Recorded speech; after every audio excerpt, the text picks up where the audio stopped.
let's go do something gnarly and then reboot everything. So then we can start to truly showcase the basics again. On the pod today are three guys attempting a most impressive and meaningful feat. So could we skydive or base jump, land and run a full marathon, and then plunge into the water or swim on all 7 continents in 7 days? My friend, my coach, frequent podcast guest, Chris Houth is one of them. The other two are former Navy SEAL Ryan Birdman Parrott, as well as former U.S. Army Special Forces Alex Racy. Together, they're all here to discuss this insane, crazy, impending feat that they're about to embark upon. It's called the 7X Project. We got to go big. And maybe I went a little too far, or maybe a lot too far. But more impressive than the actual feat itself is the goal behind it, which is to gather data on human performance and, more importantly, recovery from high-stress situations for the purpose of helping retired veterans learn how to recover properly from the traumas they endured throughout a career of selfless service. We've never been at war like this for decades at a time. So there are people out there that maybe just missed it as far as, hey, there's some really simple things you can do to take better care of yourself, just focusing on how you eat, sleep, move, and even mindset stuff, right? On top of all of this, they also hope to shed a light on and find a solution for a silent epidemic in our country, which is that 5 times more veterans have died by suicide since 9/11 than have died in combat or in active duty in any form, which is obviously a huge problem in dire need of redress. And so, yeah, it's a massive problem. And that's just that community. You talk about first responders and you talk about civilians. Who knows what that number looks like? So this conversation, we unpack a lot. It's equal parts inspiring and important, and I'm honored to share it with you all right now. So please hit that subscribe button and enjoy.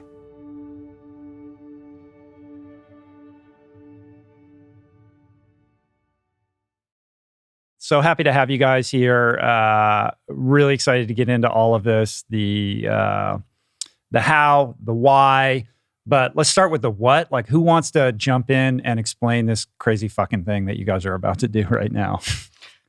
I'm game in. So the backstory of this event is I've always been fascinated by extreme sports. And so doing things like skydiving, base jumping, flying wingsuits, anything that gets my heart rate going, I've been fascinated by. And I've been doing it, but I wanted to do it in a way that would not only honor veterans for their service, but also be able to give back to them. So how do we raise capital? Well, we do crazy things, and then it brings money in, and then we give that away. And in 2019, I got a phone call from a teammate that my sniper partner, one of my true norths in life, took his life. And for me, it was, I don't like when people say that sucks or I'm just going to mourn them. I want to do something about it. And so I said, what are we missing here? Why does this keep happening? I'm so sick to death of losing friends. So for me, it was, is there more to the story than it just being a brain issue? And my idea was that it was physiologically based, because everything is part of the physiology. And if it's not all in unison, you're going to have problems. Take a guy like Alex, who's done 25 years in the military. If you compound that effect of breaking them down over that career, of course they're going to have issues when they get out. So then my idea was, all right, let's go do something gnarly and break our anatomy, break our physiology, and then reboot everything. So then we can start to truly showcase the basics again. How do you get back to true north or homeostasis? So the idea of coming up with 7X was, who's going to care if we run in 6 states or 7, cities or whatever? We got to go big. And after meeting Chris and doing some of these runs, I'm like, maybe I went a little too far, or maybe a lot too far. Chris has experience with that, though. He has overly eager and enthusiastic athletes that approach him with audacious projects, and he has a very delicate touch in trying to, kind of create a sense of reality around that. But, obviously you're here and this is happening, so. It is. And so the idea was, could we do like the SEAL thing? But sea, air, and land. So could we skydive or base jump, land and run a full marathon, and then plunge into the water or swim on all 7 continents in 7 days?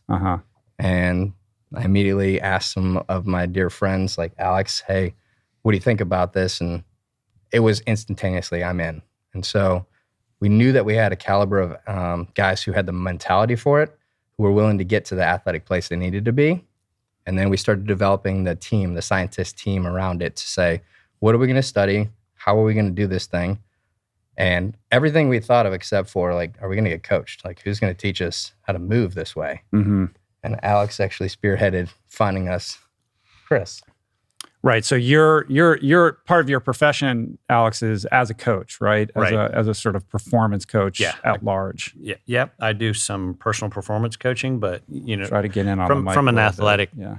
standpoint, not at this level. So actually, I mean, starting with the SEAL Army stuff where we bust each other's chops all the time. The only reason I'm at the podcast is because I've heard about him through your book. So I read your book and I was like, went from the couch to doing what he did. And I had to go back because it was on Audible. I had to listen to I'd listened to the book twice already. And I was like, what's that coach's name? What's his company? And then I did the cold email off of the website and got a call back, and here we are. Right. A few months later. So right. Yeah. So I found Chris through you. Your story illuminated. I knew enough about Zone 2 to know that we needed somebody who could with an endurance get background. us there. Yeah. As opposed to the whole running in the gray zone the whole time and then being like, wow, we really tanked on the actual event. Yeah. So there's the actual endurance piece to this whole thing, running 7 marathons on 7 continents in 7 days. And we'll get into, where those locations are and what that entails.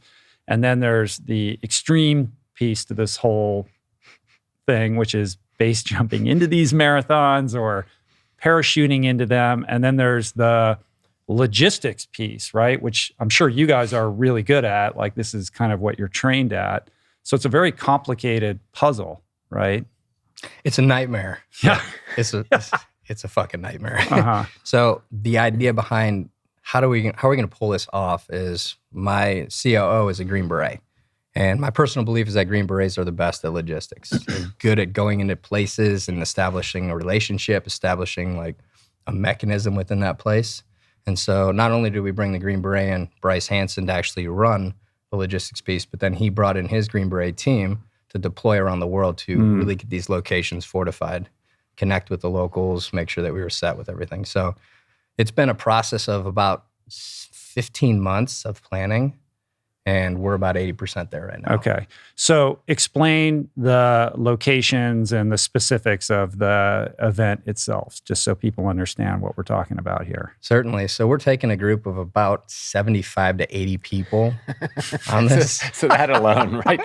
We made the When logistics. Chris first called me and he told me this, I was like, wait, what? Exactly. Wait, how many runners are there? Go ahead. Sorry. They don't know that they're all doing it too. So that was another question I had, but go ahead. So we'll all fly into Cape Town, South Africa, where we stage, and that's where our plane will be waiting for us. We have a 757. This is not like a little plane. It's a massive plane. Right. Apparently, it seats 400 people, so we went overkill. And it's just one of those things that can get us everywhere we need to go. It's quite expensive, too. So I would imagine. Just the drama of trying to find the plane that we could actually use, that was available, that was somewhat within reason of cost.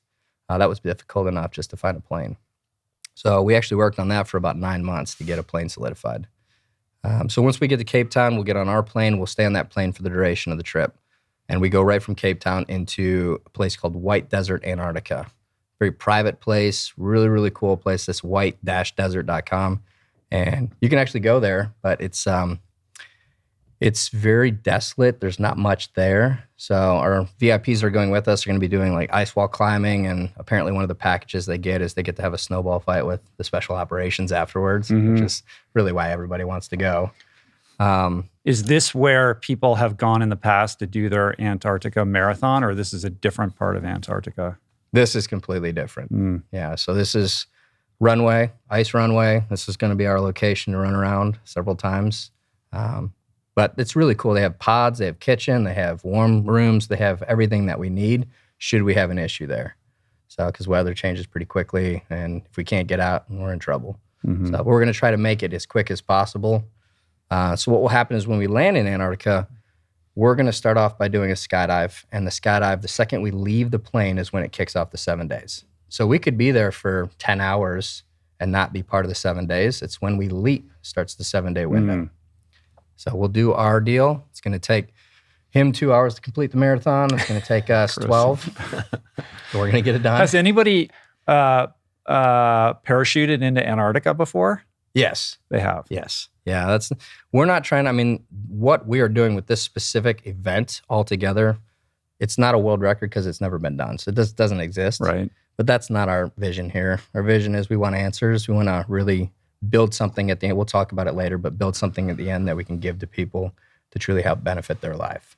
So it's uncharted territory. So we'll do our jump, and then we're going to get right into the run. We're still working out what that's going to look like. And then we're going to plunge. We're going to polar plunge. They have those glacial lakes out there, so they're going to pound some of that out, and we're going to jump in. How long do you think you're going to be going in that water? 3 minutes minimum, but I'm going to try to push 4. Yeah, nice. That's cold. Do you parachute with your running shoes on and just immediately go into the run, or do you assess when you land? Yeah, we're going to actually be in cold weather gear for the jump. It's going to be super cold, way up high. And we're not sure exactly what the altitude we're going to jump at, but way too cold for us to go slick. So we're going to have time when we land to change out, get ready, and then start warming up. Because one of the biggest complexities with jumping, especially in areas like this and wind, is you can turn an ankle or a knee really quickly upon landing. And if you do that, it's over. There's no getting into the run. Right. You're hosed, and you're hosed for the whole trip. So we got to be very careful about how we do our landings, not just in that type of environment, but because we're going to be tired, muscles are going to be completely smoked after each day, the jumps are going to get more and more detailed. They're going to be more complex. So we have to really be careful about that. And do you jump from a separate aircraft, or you're not jumping out of a 757, right? Like that doesn't That work. would be Well, cool. Yeah, yeah. I guess, I don't know. I don't know anything about this. So yeah, but you must have some other aircraft for that, right? It would be a normal, what most jumpers, we jump out of Twin Otters. So we'll be jumping out of a skydive plane out there. Got it. Okay. Yeah. And there's 4 total veterans that are actually doing the challenge. Is that correct? So there's 7 in total, 4 veterans, Okay. 7 in total that are going to be doing all of the running. And then 4 of the 7 will be doing the skydive, run, and plunge. Got it. Okay. And then the rest of the plane is filled with support team. I mean, on your website, you have this massive team. Like there's a lot of people that are contributing to this effort. But then on top of that, you have like VIPs, right? Who are kind of donating money or paying for the privilege of being on the plane for part or all of this endeavor. Yes. Correct? So every Yeah. time we go into a little deeper mission planning, we find that, we need this or we need this, and we want to be self-sustaining. So we have our medical professionals on the team. We have support staff for our team, for the VIPs, because we're going to go separate directions. The VIPs get to actually run a mile with us on each continent. They get a tandem skydive over the pyramids of Egypt. I mean, they get to do some really cool things, but then they're off to do a very personalized excursion while we're completing each mission. I see. Cool. Yeah. So we'll have nutrition support. We'll have physical therapy, PT support. We'll have our doc team and our emergency medical technician. On the ground, we need to stick this guy with an IV. Patrick Right. will be with us on our part of the adventure. And all of the admin piece of feeding us and just being able to react to anything that happens. Some of the runs will be laps, others will be out and back, so there'll be different admin requirements for all of that. And even just the running in Antarctica, we're going to make a good guess at what we should be wearing, but Right. luckily a few miles later, if we've completely boogered that up, we'll be able to have Yeah. have what we need right there with our team to fix it. Well, the good news is you have a massive plane that can handle a lot of equipment, right? Whatever we want in there. Don't worry about how many bags you're bringing with you, Exactly. right? There's that, but it's also, knowing what we're getting into and trying to pre-plan that. But I think the bigger story is around all these participants too, from a logistics standpoint. They're part of the experience to then help in the documentary and sort of the information we're gleaning from it, that they're there firsthand to also provide valuable, professional insight. Right. And we'll get into all of that and the why, but I just want to walk through like the experience itself. So from Antarctica, you go where? We go to Perth, Australia. So we chose well, I should say this because I'll take ownership. I've chosen the worst scenario of travel.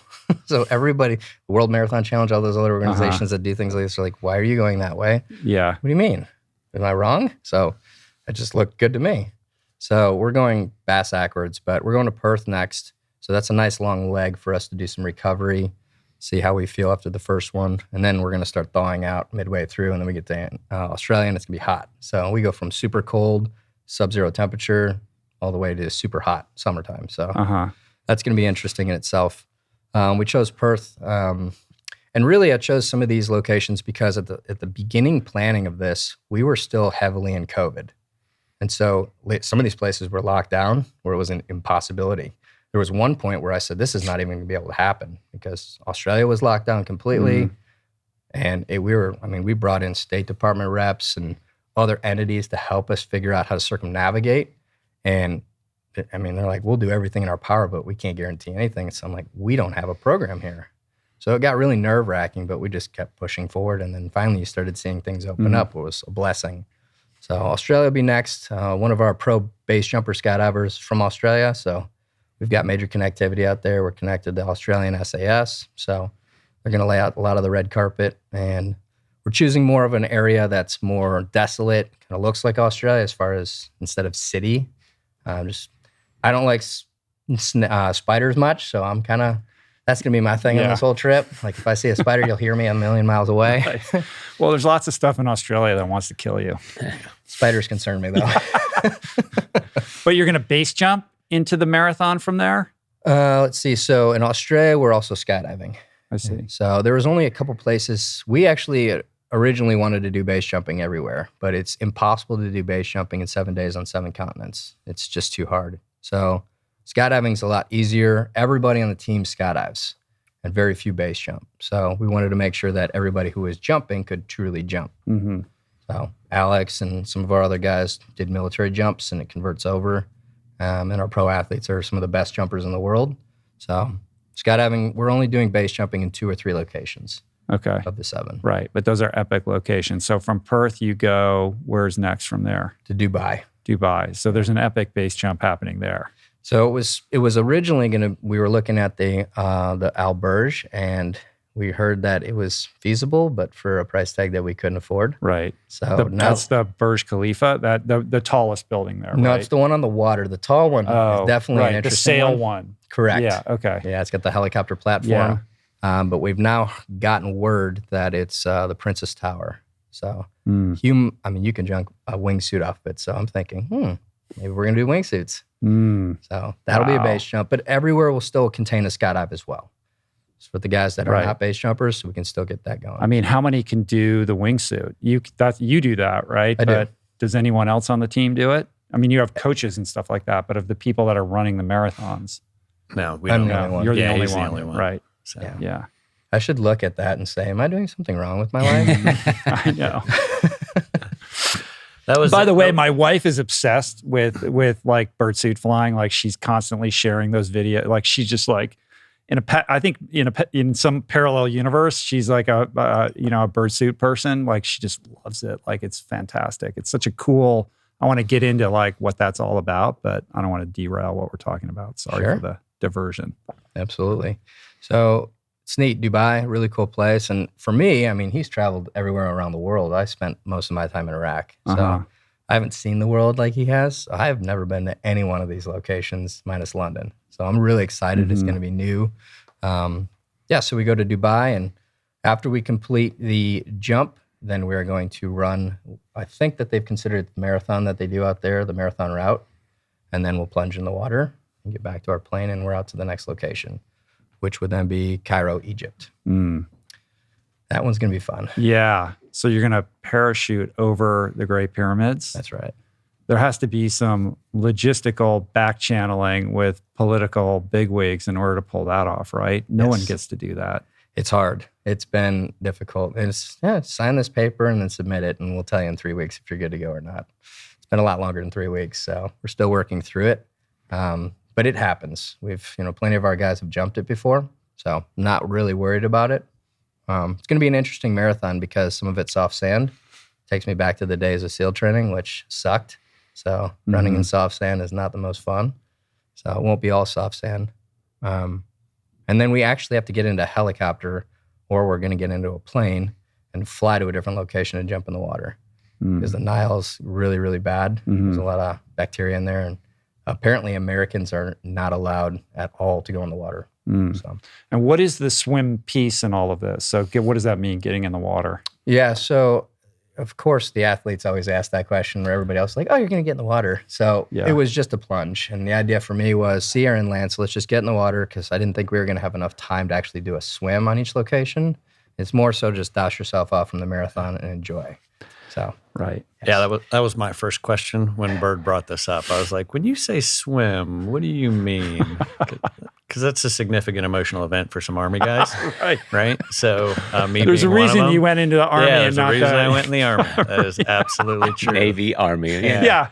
So he was like, oh, just a plunge, man. I was like, all right, I'm good with that. Right.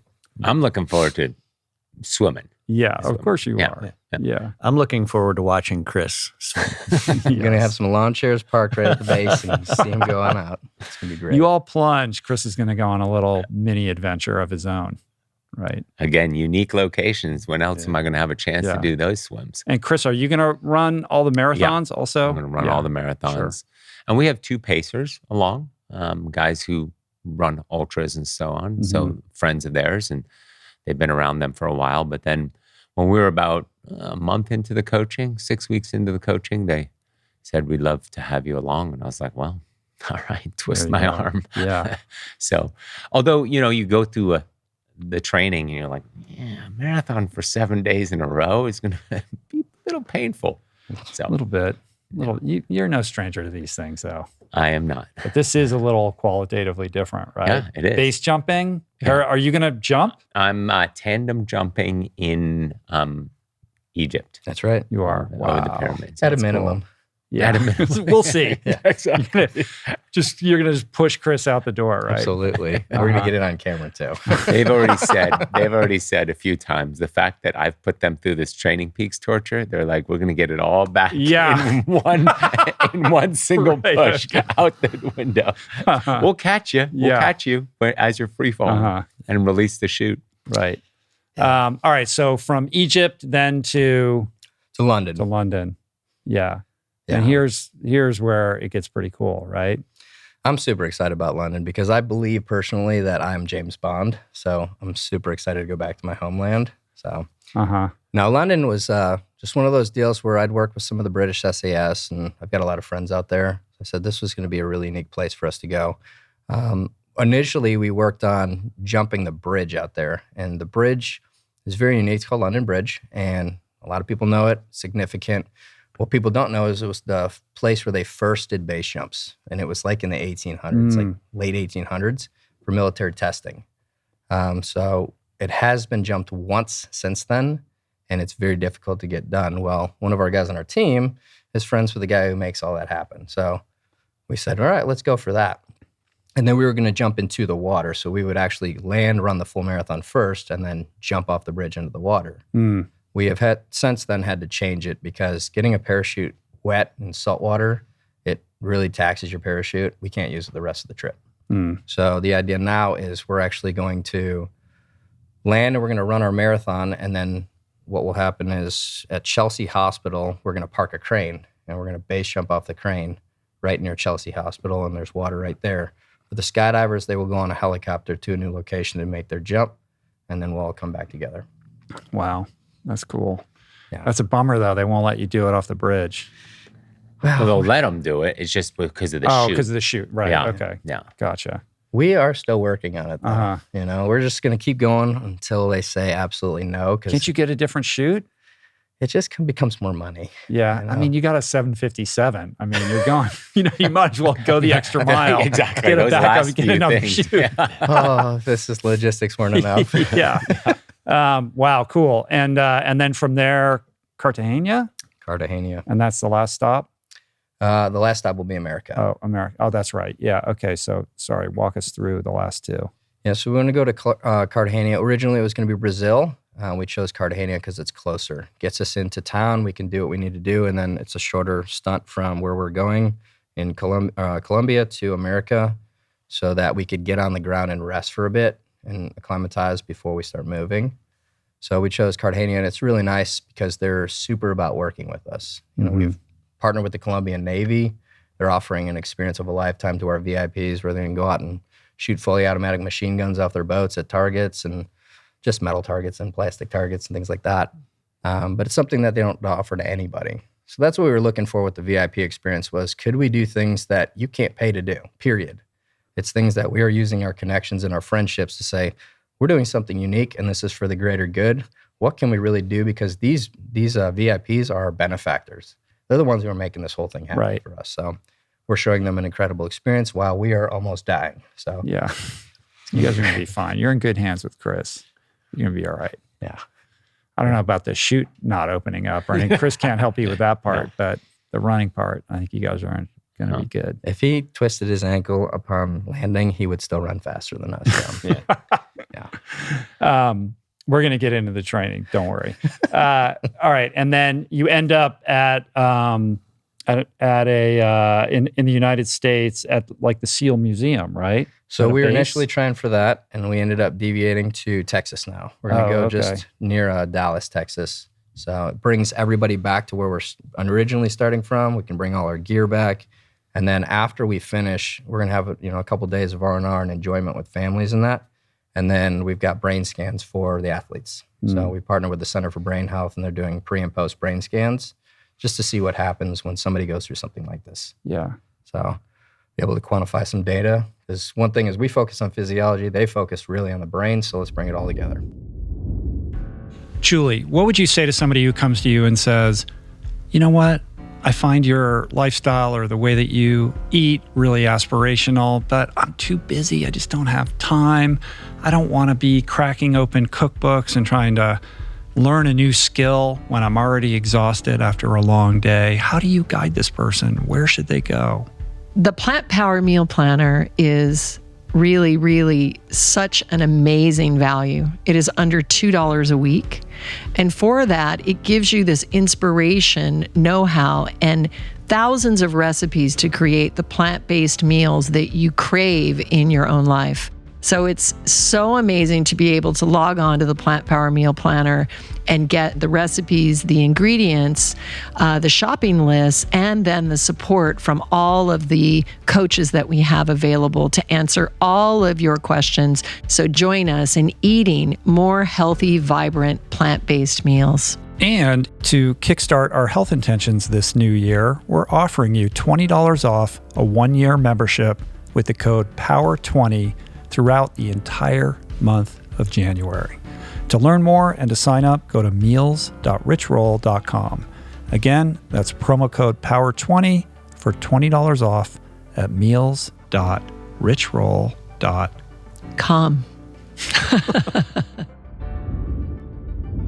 Well, I think that's a pretty good segue into the why behind all of this. I mean, you shared a little bit about your background and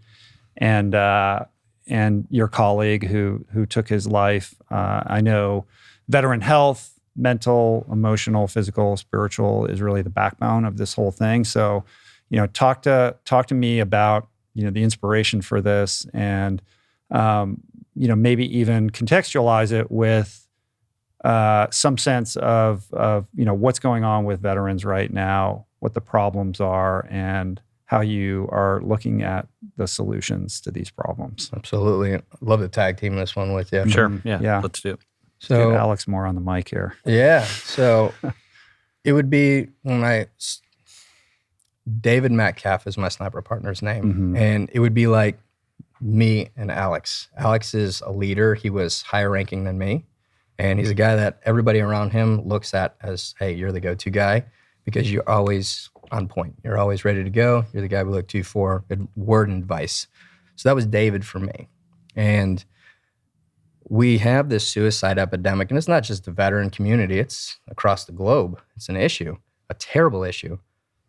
But you never think about your mentor, your true north taking their life. You feel completely helpless when that happens. And that's what I felt. I mean, I felt like I had no guidance at that point.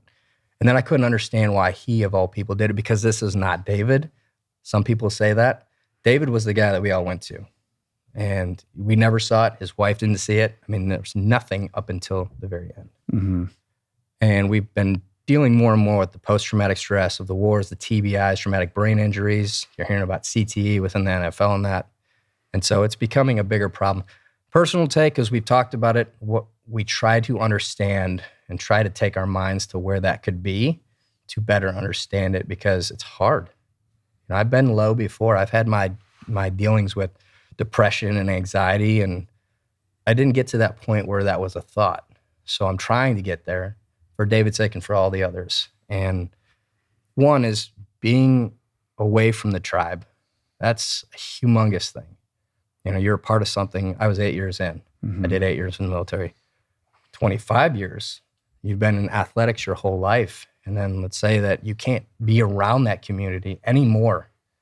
You know, how does that make you feel? What do you do? And it's not easy to get through it. You got to figure out who you are deeper, and we're not trained to do that. We don't talk about that stuff. We're supposed to be tough, right? Mm-hmm. We tell ourselves that.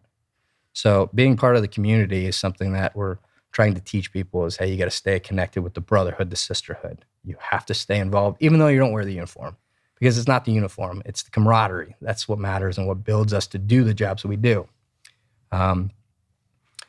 So that's one of the biggest pieces. The second piece is they don't try to reinvent themselves.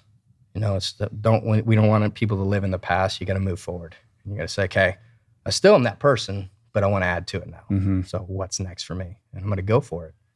What are your thoughts on it? Yeah, I think to just add on to what Birdman said, and I've been out of the military since 2016, so my experience is way different than what people leaving the military now are experiencing, and I hope they're experiencing a much better transition than what was going on back when I got out. And I had a great transition, but I don't know that it was, you know, my unit did as much as, you know, we were always kind of on the cutting edge of how do we just get better at everything, whether that was performance while you're in the job to, hey, we need to transition guys out better and gals out better. And we're always just trying to learn. As I think about everything that we're talking about, I'm fortunate in that I've never had someone very close to me from the military commit suicide. And I try to think about, you know, how do people get to that spot? And I just, you know, obviously anybody sitting here talking about it can't really relate to that, or at least in my mind, they can't. What I've been thinking about a lot as part of this project and the things we're trying to help our community with, and that's firefighters, police officers, people in the medical field that just have these incredibly stressful situations that generally people, a lot of people in their common day-to-day life don't experience, like the military. So I would, I kind of look at that whole group as our community that we want to be able to help affect mainly. I keep coming back to transitions and relationships, and I'm fortunate in that I had great. My big thing was I loved the people I worked with, and I was in the same organization for over 17 years. Last 17 plus years of my career was with the same people, and I'm, they're your family. Some years I spent more time with them than I did my wife and kids, my biological family. So it's interesting to think about how that can affect certain people when they lose that identity. You put all your eggs in one basket. Hey, I'm an Army Special Forces stud. I'm a Navy SEAL. I'm a MARSAC guy. I'm a SWAT operator. I'm the the best firefighter in my county. And then all of a sudden you lose that, or you just age out, right? How does that affect people? And how do we, like Birdman was saying, how do we maybe focus on keeping people from ever getting to that spot where they think about that as an option? Because I don't, I don't know who's ever going to figure out how to fix well, I'm already here, but I like there's walking this- them off the ledge yeah, versus like yeah. preventing them from even getting that just far like down left the line. the bank. Yeah, Let's just keep them off, away from the cliff altogether. it's a great point, and it's a much more complicated conversation about how you solve that connection piece than it is to talk about TBI or PTSD. Like I feel like we have come a long way in terms of awareness of these issues. I don't know how great the Veterans Administration is, or what the care looks like for people in your situation when you're exiting out of that life. I'm pretty sure that there's a lot of work that still needs to be done to properly attend to these issues, but at least we're talking about those issues, and there are sort of medical solutions to those on some level, or psychological solutions to those. But the connectivity piece, the community piece, like when you exit out of this thing that was so intense, where you're so bonded to this community of people, and then overnight it's gone, then that leaves you with this search for meaning in your life that can be existential. Like that's a much harder thing. I mean, Chris, when we were talking the other day about just I was trying to wrap my head around how to approach this conversation. I mean, you had some interesting thoughts about this as well. Yeah, I mean, for me, and I can relate it to what we even talked about last year or 2 years ago with regards to athletes, right? You're playing in front of 100,000 people one Saturday. Suddenly you're graduated, or not even graduated, and done. Your entire Overnight. identity, Yeah. your entire life since you're 2, 3, 4, 5 years old is gone, right? And so relating, not understanding, but relating.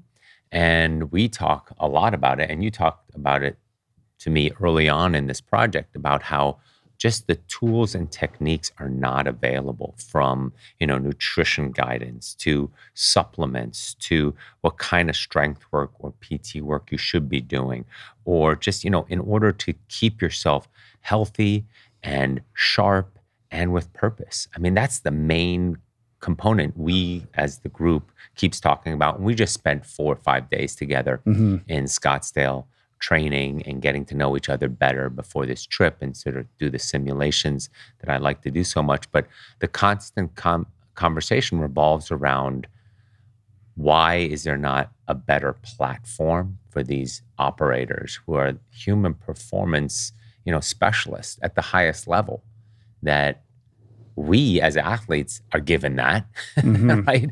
And they're not given that in the same way, the education, the insights, the knowledge.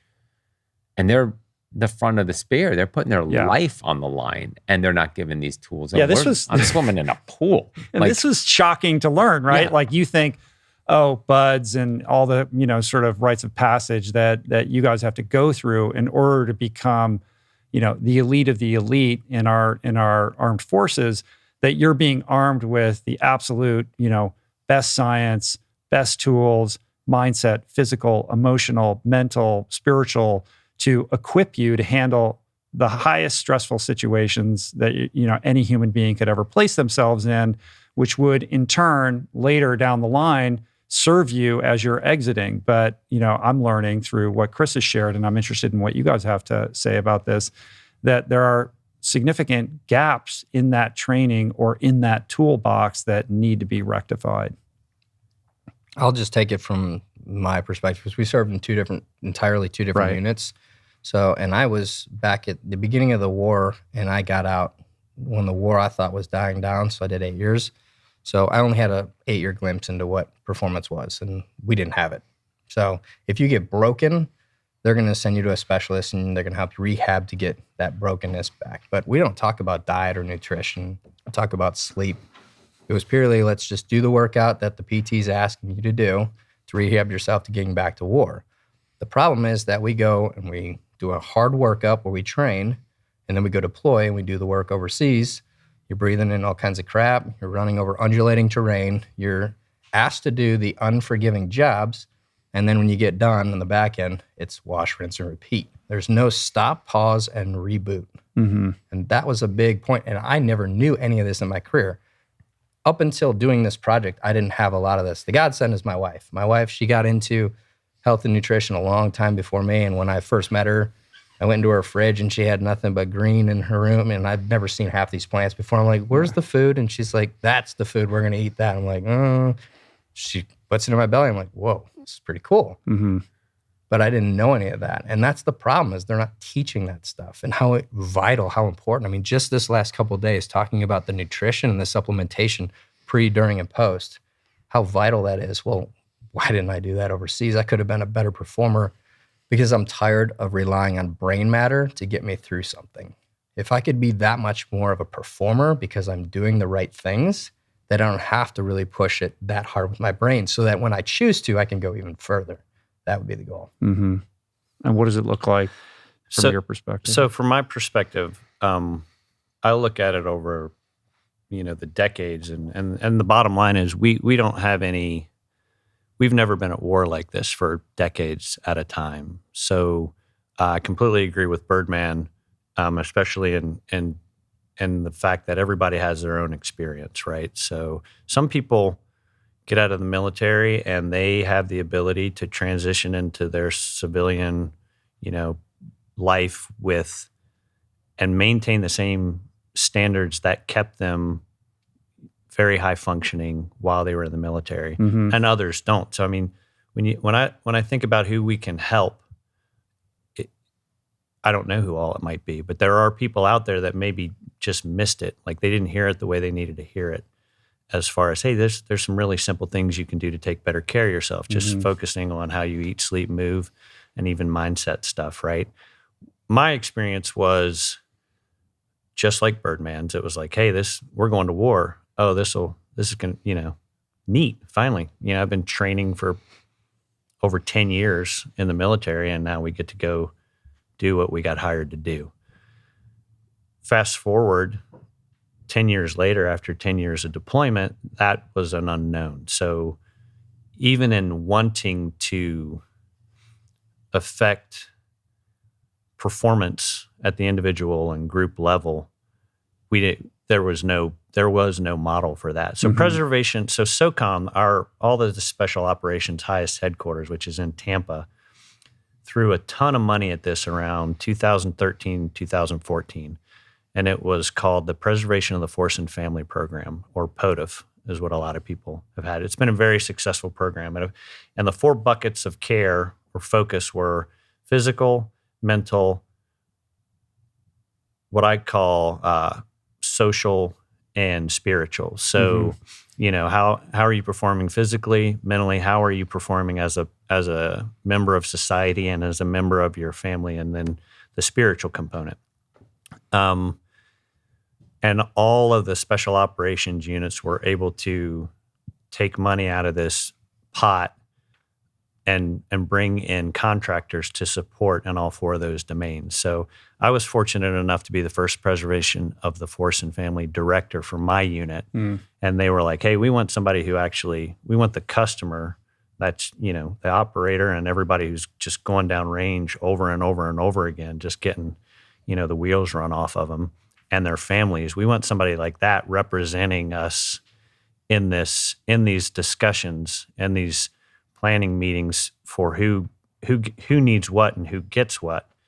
And the fact that I wasn't an expert in any of those 4 domains made it really easy for me to just kind of go down there again as the representative and go, yeah, we want all of it, and we want as much as we can get. So that's what I did in my last 3 years in the Army for my unit, and I retired from that position. So I was personally very fortunate to start interacting with all of these next level professionals in the mental space and in the physical performance space, because where we were trying to pull expertise from is professional and college level athletics, and all of the top drawer performers outside of the military space. We said, hey, we want your expertise. We want to try to fix some of our problems with your expertise. And so I learned a ton, and honestly, that kind of led me to my current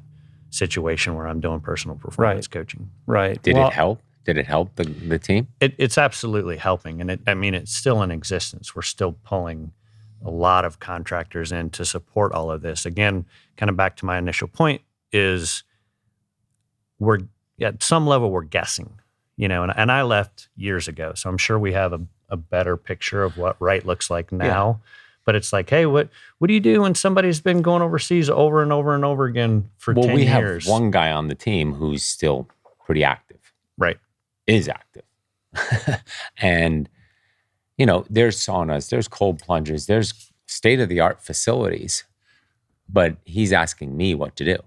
Interesting. And how to apply the protocol and why it works. Sort of they're making these things available, but it's not connecting. I remember I went to the Olympic Training Center in Colorado Springs, and they have a whole mindfulness program there, but none of the athletes do it or sign up for it, right? Yeah. There's a gap in that. And if it was, it's great that this program exists, and hopefully it's, growing and improving. But the mental health statistics and the suicide statistics tell the real story of outcomes. And, on the website, or in your deck that I went through, there's some pretty it tells a pretty dire story. I don't remember the numbers, maybe you do, but they're, it's not great. Yeah, the statistic they released, 7,500 soldiers have been killed in combat and training since 9/11. Since the same date, we've lost just over 30,000 to suicide. That's an unbelievable number. Yeah, it's almost 5 times. Mm-hmm. And so, it's a massive problem. And that's just that community. When you talk about first responders and you talk about civilians, who knows what that number looks like. Yeah. So in in an alternate universe, if you found yourself in the seat of the, being the Secretary of Defense, and you had a massive budget at your disposal to deploy to address these problems, what do those solutions look like for you? What do you think needs to be done? Where are the blind spots? How can we better address this crisis and, create a better path for all of these veterans who are exiting into civilian life? It's a great question. Well, since I'll never be offered that job, the first thing I'm going to do is legalize base jumping in America. That'd be great. That would be my number one plan. Is that within the purview of the Secretary of Defense? I don't know if that's his job. Very energized and on alert. So for me, my vision with hopefully what would come from this project, and it's a lofty goal, but it's a goal, is can we put a human performance program together for every workup? Not just for the special operations, for the military, for the first responder communities, for the education system. It's mandatory. It's not just something where you have the ability to go to the gym and lift weights or you can go run. This is a protocol that happens for, let's say we get back from deployment, we have a couple weeks of post-deployment leave where we get to dial it down, reboot, see our family, our loved ones, put all the gear away. And then when we get ready to start back up, the first week of training or 2 weeks, whatever it may be, is human performance only. Let's get you back to homeostasis. And here's the protocol on how we're going to do that. And you're going to do it as a team. That's something that doesn't exist in our community. And I think it's super important. I think that there's things that are mandatory that don't need to be mandatory or don't even need to be there, period. And they're not this. And if I were to say anything as a Secretary of Defense was mandatory, if we're supposed to be in charge of national security, we need to be at optimal levels. And the only way to preserve that is to continue to go back to the basics. That's what we do in training. When we get on a gun, we go back to the basics on the pistol, back to the basics on a rifle. It doesn't matter how good we are. I was a sniper. Still go back to the basics. Even though I know I can make the shot, I need to bring it all the way back to the simplify things to make sure I know exactly what I'm doing, or maybe I just need to readjust. Right. So in this context, getting back to the basics from a well-being perspective means how's your sleep? How's your mood? How's your temperament? How's your relationship with your family? All of those kinds of things, making sure that there's a baseline and protocols around, sort of apprising that from time to time to making sure that those buckets are all being adequately filled. I mean, it's so crazy, right? Because this is the world I live in with regards to health and wellness, wearables and breath work and thermoregulation and all the things HRV we do and HRV. Yet they should be the ones doing it. Right. I would have thought that the special forces were pioneering all of this stuff and beta testing all these things that ultimately find their way to the consumer markets. And it's sort of shocking to discover that this isn't being taught, or these aren't protocols that are, part and parcel of your daily routine. Well, the special operations are doing a lot. Don't get me wrong. But you think about big Navy, big Army, they don't have the budgets that we have. They don't have all the opportunities we have. So they are truly struggling. Mm-hmm. So this would be more of a play for them. Right. But the things that we would do will transfer to them. So if special operations adopted, it bleeds into the military. So it's sad. Yeah, and it's like a lot of things. If it's not mandatory, and I'm not saying everything needs to be mandatory that I think is good for personal performance, but you just kind of have this like shoulder shrug kind of, yeah, we got all that, but that's not my thing, and I didn't, sauna, I got in the sauna for 10 minutes. I didn't like it. Didn't do it, I didn't notice any difference. Yeah. Whereas, if you look at the protocols if you look at the science behind even just dry saunas, right, and the protocols that all the different there's a ton of performance podcasts out there that talk about, hey, it's this simple, do this many times a week, this temperature, this duration, and here's what the science shows as, all-cause mortality goes down by. And it's just like, you kind of have, and I had it for a lot of years, so I can speak to it clearly. You don't really think about your demise. You don't think about being...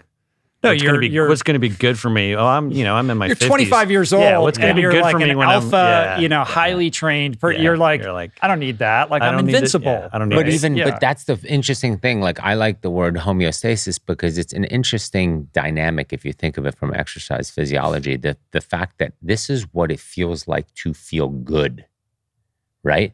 That when my nutrition is right and I'm sleeping right and I'm fully alert and I'm strong and I'm capable and I'm rested and wow, this is my baseline. Mm-hmm. And now before I deploy, right, that I know, okay, these are my values. I mean, cycling, we have biological passports where they know everything, right? Like I can go through any sport and they have homeostasis. They have values and numbers so that okay, when things are a little bit off, therefore you might not be as sharp. You might not be as durable. You might not be as capable in what you guys need to do, right?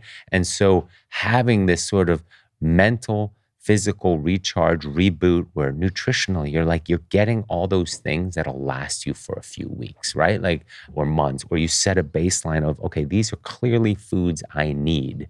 And we can get them when we're deployed or not, but at least I know what I'm missing. Again, constantly optimizing yourself so that you can be of better service to others. Mm-hmm. Yeah. Yeah. Back to the mental health piece. What is the ambition with the 7X project and how it can, sort of address these issues in terms of veteran well-being? Like, how are you, creating some connectivity there?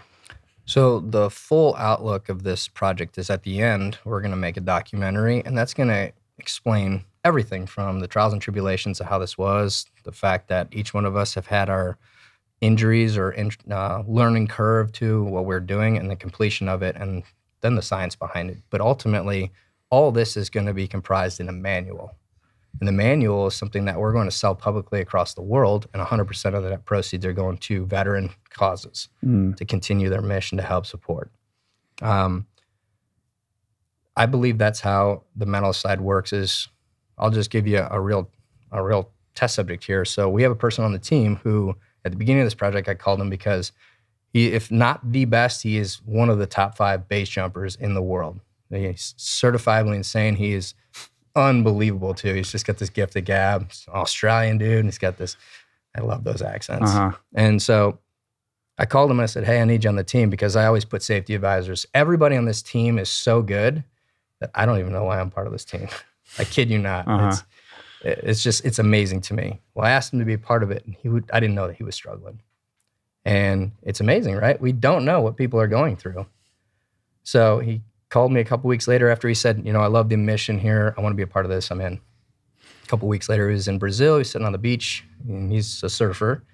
And he's like, I'm at the lowest point in my life right now. I don't know what I'm here for. I don't know what I want to do, or I don't even know how to move forward. And all I said to him was, well, get up off your ass and go run a mile. I said, and then call me when you're done. And I'm no expert in anything, so I just threw that out of my ass, right? And he called me right after, apparently did like a 5K or something. He has a tendency to overdo it. Yes, he does. But he did it, and he called me after, and he's like, great, that was just great, mate. And since then, he's like, all right, I've just seen this switch in him where he's just that one little step forward was everything to say, okay, somebody cared about me to call me. Somebody tell me to go do something. And that's all we really need to nurture people, is to get them moving forward, just one step at a time. If somebody told me when I got out and I was having a bad day, I need you to go eat a meal right now, and then I need you to go, rest for a second, and then I need you to get up and I need you to go run, and then journal, and then call me afterwards. Check. I know that. And that's not just military, that's anybody. Like, thank you for giving me some guidance. I'm going to go do that right now, and then you're going to feel a little bit better. Like, man, I just accomplished something. Yeah. And that's something that we're losing sight on, is the accomplishments. We don't have to be the first class and best in the world or anything. It's just got to be our best version of ourselves. Yeah. And it's those simple things, right? Like in recovery parlance, they say halt. Like if you're feeling like that, low or, down or not great, halt is hungry, angry, lonely, tired. Are you hungry? Are you angry? Are you lonely? Are you tired? Like, and the solutions to all of those are pretty simple. Like eat a meal, take a nap, like move your body, call a friend, things like that. But we're always looking for that behind the velvet rope thing. Like, where's the secret that I don't know, when the solution is kind of self-evident, and all it is a friend reaching out and saying, hey, go run a mile and call me afterwards. Like that idea that someone cares and you got that person to move his body. It's cool. Yeah. I think the piece that I want to explore a little bit further is the community piece, like the this notion of, when you're in the military and then you leave, or you're a professional athlete and you're done with that career, and it's just going to be impossible in your civilian life to find that kind of experience, that kind of heightened experience where you're so bonded to people because you're doing hard things together. And the best that we can do is to recreate some version of that through like these 29-0-29 experiences, or a lesser version of this extreme thing that you guys are about to do that can bring those communities of people back together so that they can maintain some kind of cohesion with those people that were so important to them for that formative period of their lives. And that's what we're looking to do. I mean, that's what we've talked about. But before we get to that, also the part that Ryan and the team are looking to do, that it's not a solution to the mental health, but it contributes, right? Physical activity, good nutrition, good sleep, good recovery, and also having a purpose, an aim towards something, whether it's outside of myself or greater than myself, or with my group or with my team. And that ties back into your question just now. Yeah, this project that we're on sounds very audacious, and it is going to be very difficult and complicated, and that's not necessarily the answer, but it's to highlight that next time we do this as a greater community, more approachable, do an annual thing that allows many veterans to say, you know what, I had a chance once a year to see my brothers and sisters, to get together, to do something hard, to grow, to learn, to calm down, to be with each other, the people that get it. And that filled my cup. That filled me up, and it allows me to say, snap out of it, or somewhat snap out of it. Again, nothing permanent solution, but more like a reprieve.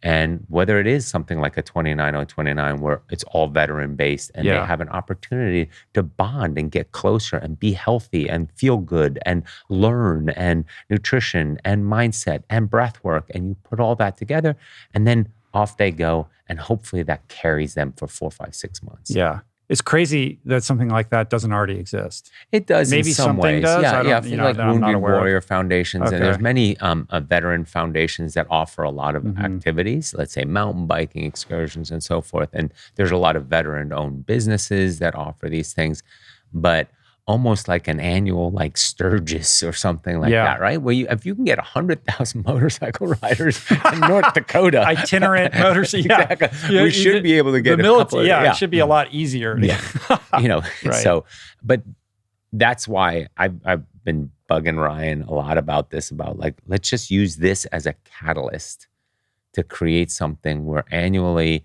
it's known as the Human Performance Project, but it's not, let's say, 7 marathons. Right. It's something that's approachable, meaningful, that they have to train for. So you're getting ready for it for a few months, and that creates community and bonding already, right? Because you're looking for people in your community or even your former teammates and so forth that you can say, hey, are you training for this too? Like, how are you doing? And just another platform to get closer and bond. Yeah. No, it's a pretty cool thing. You mentioned the Human Performance Project. So that's your like sort of umbrella company. The 7X project is just but one, project that lies underneath that umbrella. So Correct. What is the broader like Human Performance Project mission? What's that all about? Well, so it all umbrellas under a company we call American Extreme. And so they'll be broken into 3 components, one being extreme live sports stunts, because we know that that's something that people want to see. I think it's that people want to see me crash and burn. I think that's why people follow it. Uh-huh. I hope I never give them that opportunity. Yeah. But it draws people in, and it draws our younger generation. And that's something that we need to really focus on is, yes, this is applicable for everybody, but we got to start making these kids and getting these kids to understand it right from the get-go. So that's why this manual that we're creating is for a 14-year-old kid and up. So they can truly understand, like, I want to live with True North to start. How do I do that? And I don't want to go to Google and find all these biohacks and all these other things when I don't even know the baseline. So we'll have that. We're going to have the Human Performance Department that we're going to continue to add to by doing different types of hard things to develop human performance, both on the mental side and the physical side. And then we're going to have event. So that way it's a community, because a short story on the community. So when I got out in 2010, I moved to Dallas. I started working in a job that I didn't want to work for.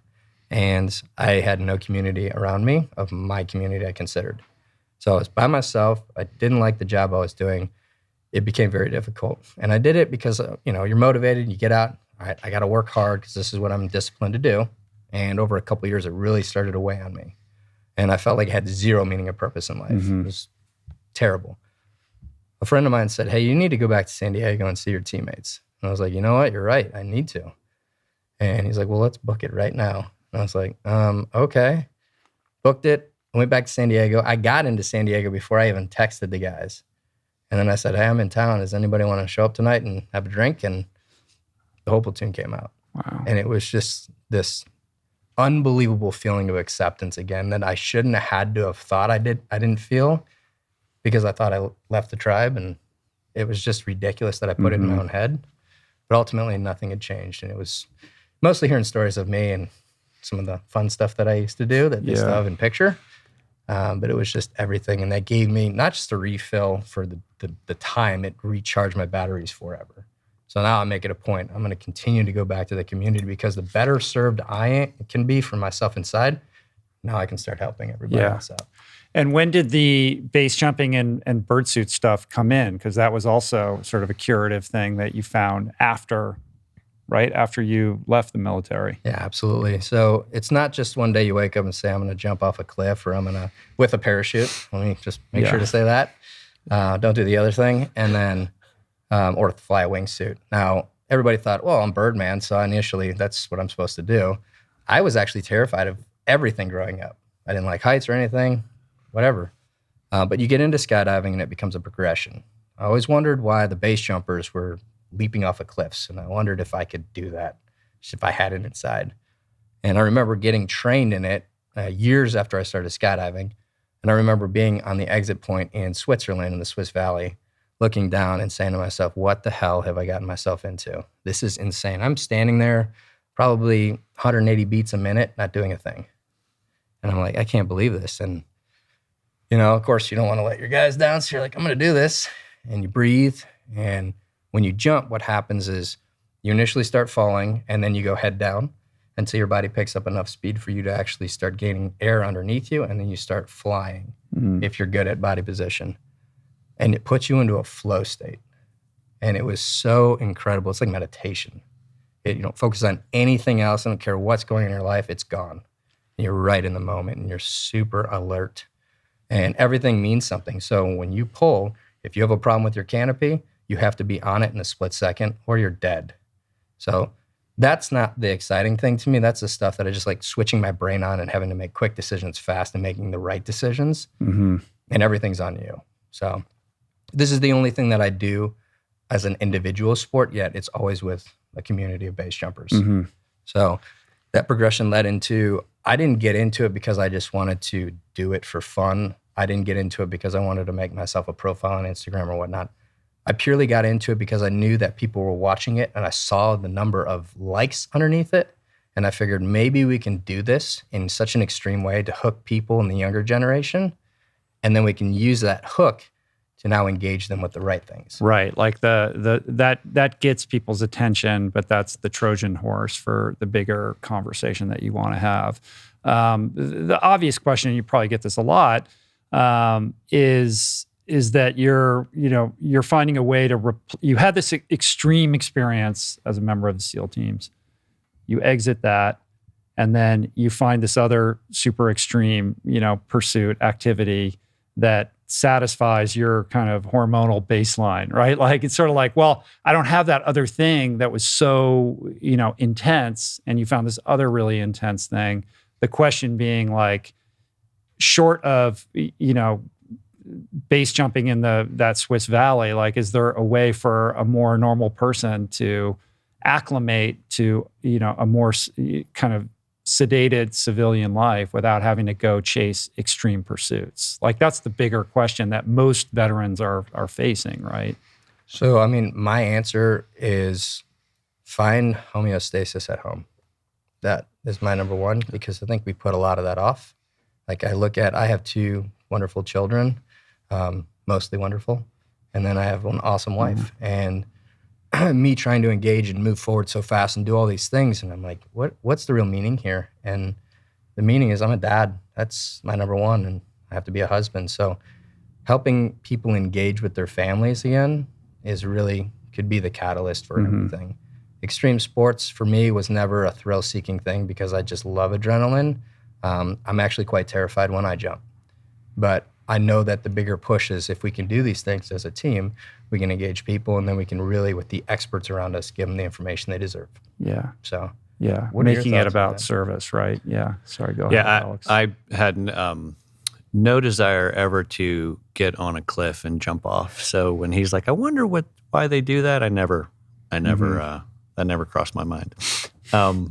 But like him jumping, I jumped my entire career literally from February 1992 to retiring in August of 2016. Just the first few years static line, and then free fall the rest of my career. I'm back to jumping again for this project, and it still scares me like it always did, and in an enjoyable way, if that makes sense. Like I feel very alive prior to, during the jump, and obviously once I've safely landed on the ground. But the transition piece out of the military for me at 25 years, I'd been in the same place for, I feel like I grew up in the Army, obviously. I retired at 45, so I spent 25 years in the Army, more than half my life. And then, I kind of, as I was transitioning out, I was like, well, am I who I am? Like, can I be a productive person outside of this organization? Like I was curious, right? And then I get this opportunity to go all the way to Colorado from North Carolina. And so and my wife agreed to it. Like all 4 of our kids had been born right there in North Carolina. We pulled them all out of everything they'd ever known and moved to the Denver area.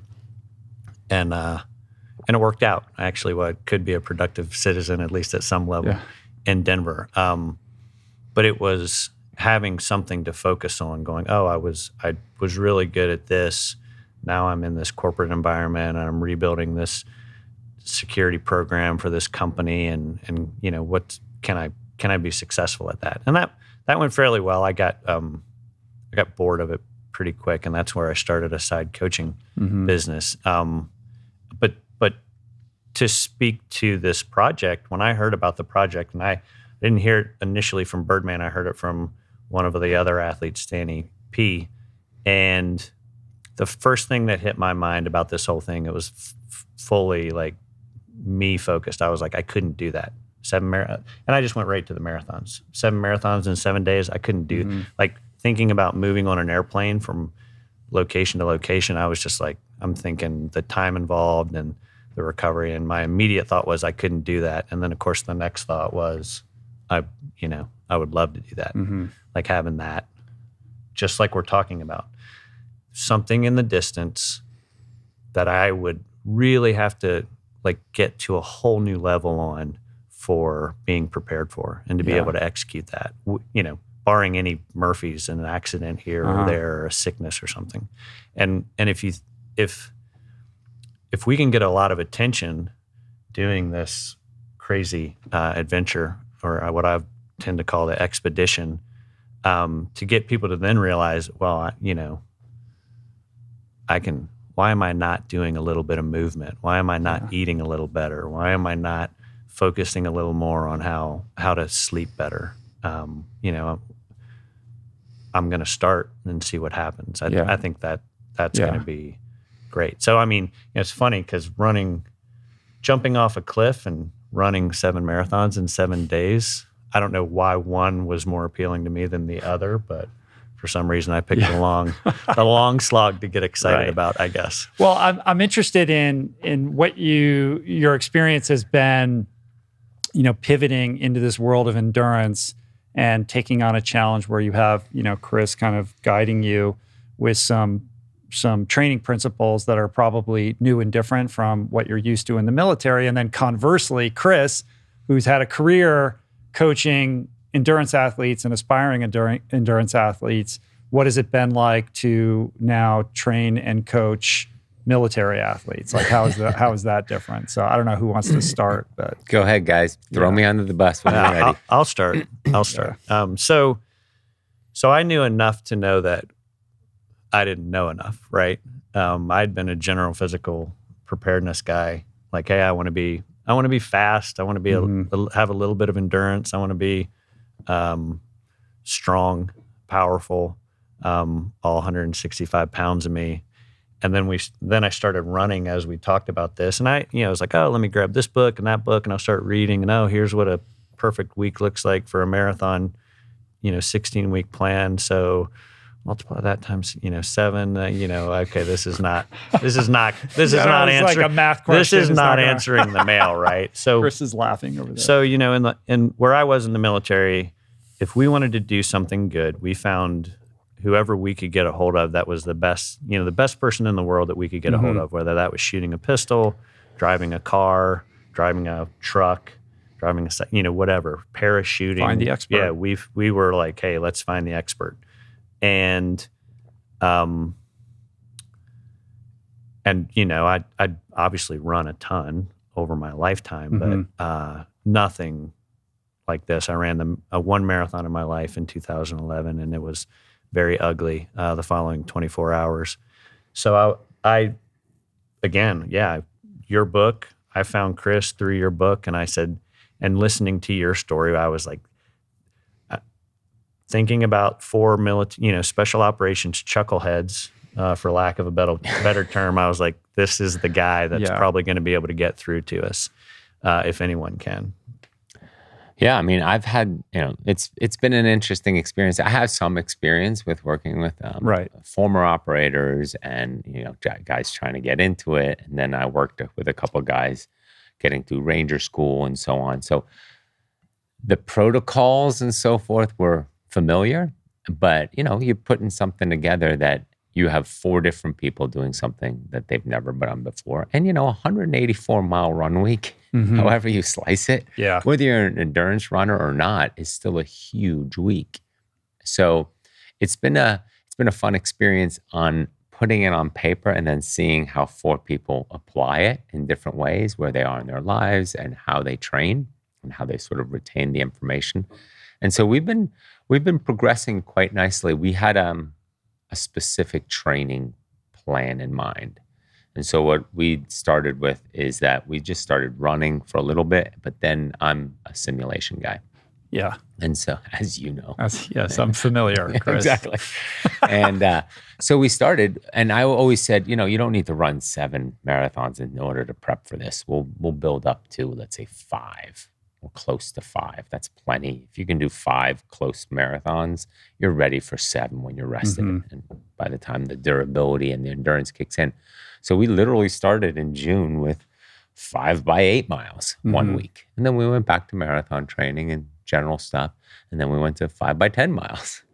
And then a month later, we went to 5 by 13.1, right? And so constantly learning in that process, what do I need for fuel? And you don't really know that yet at 5 by 8 and 5 by 10, but at 13.1, you're starting to pay attention to what you need to eat during the week and recover. And then we went to 5 by 16.